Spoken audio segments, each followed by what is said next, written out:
Martha, the Lord answered. You are worried and upset about many things, but few things are needed. Only one, or indeed only one. Mary has chosen what is better, and it will not be taken away from her. That's Luke, the 10th chapter, 38 through 42. So, bye, Felicia. This is my topic. Martha was distracted to the point where she couldn't even appreciate being in God's presence. Sometimes as adults, we face various issues and situations that prevent us from just being able to enjoy God's presence and our ability to be in relationship with God. These issues distract us from our ultimate purpose. They're things that cripple our spiritual growth. They prevent us from drawing closer to God. Those are the things that we must avoid, we must get rid of. Those are distractions. We must tell those things bye, Felicia. All right. So when I originally started praying and seeking God's wishes regarding this topic, it was only 2 words that were brought to my mind. And those words were hindrance and distraction. That was it. That was all. I was like, okay, let's go. I was like, I need a little bit more than that. So I still didn't get anything. So I was like, okay, well,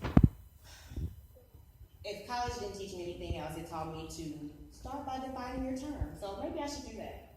So I looked up the term by Felicia, and I found that it was first used in the comedy Friday by the character Craig, which was played by Ice Cube.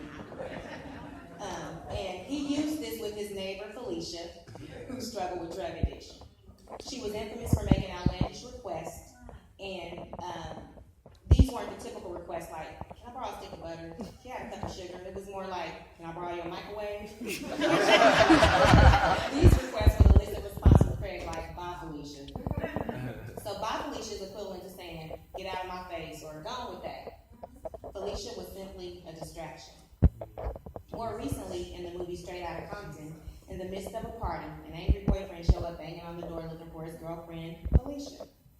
In an effort to eliminate the distraction, Eazy-E shoves the girl out the door and says, bye, Felicia. We are in a season where it is imperative that we eliminate distractions. We must get rid of the things that hinder our spiritual growth, prevent us from drawing closer to God. These things are spiritual distractions. Those are the things that you have to be intentional about telling bye, Felicia. So as I formulated this message, I continued to pray. And I asked God, so what's the biggest distraction for young adults? And there were 3 things that were dropped in my spirit that we struggle with. So those are the 3 points that I would like to cover.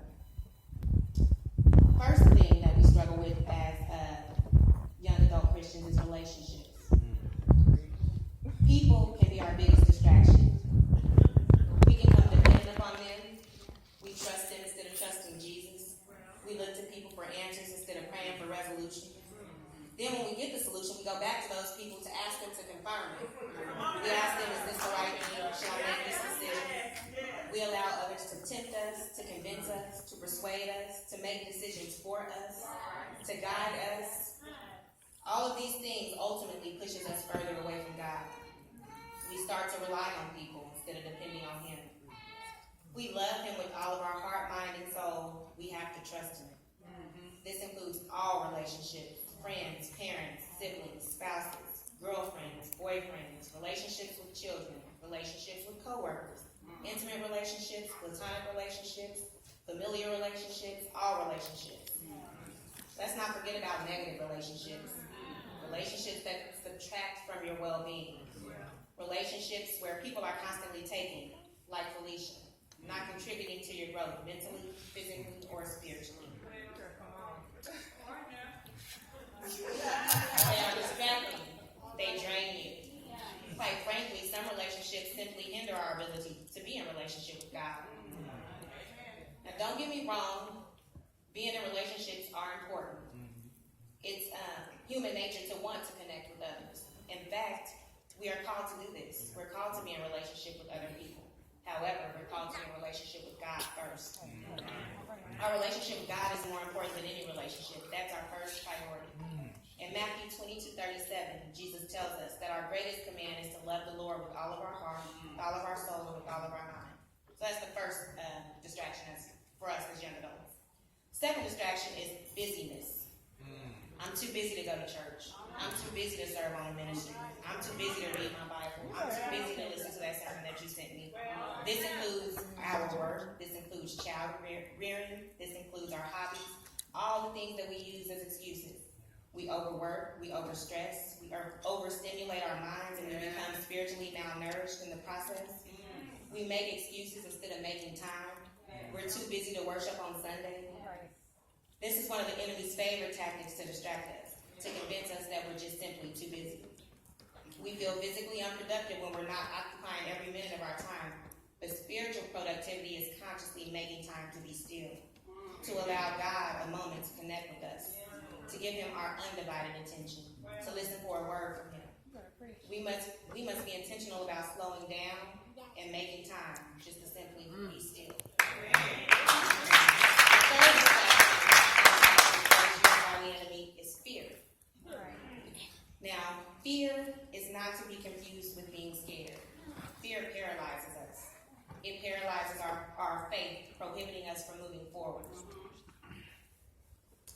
Being scared prompts us to be more cautious. However, we're still able to move forward. Fear hinders our obedience to God. Being scared calls us to seek God, to trust him, to depend on him, to lead and guide us. So it's okay to be scared, but never fear. Do not fear, or phrases of the like, can be found in the Bible 365 times. Just enough for every day of the year. All right. That essentially means that every day of the year we are reminded not to fear. Hallelujah. Isaiah 41:10, so do not be afraid, for I am with you. Philippians 4:6, be anxious for nothing.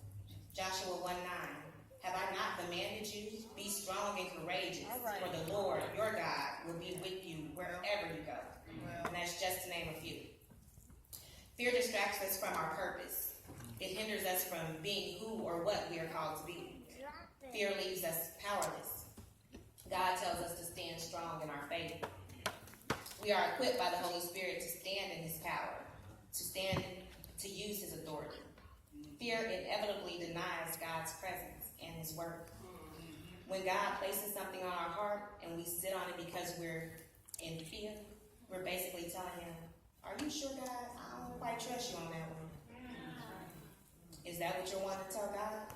Be bold, be courageous, be fearless.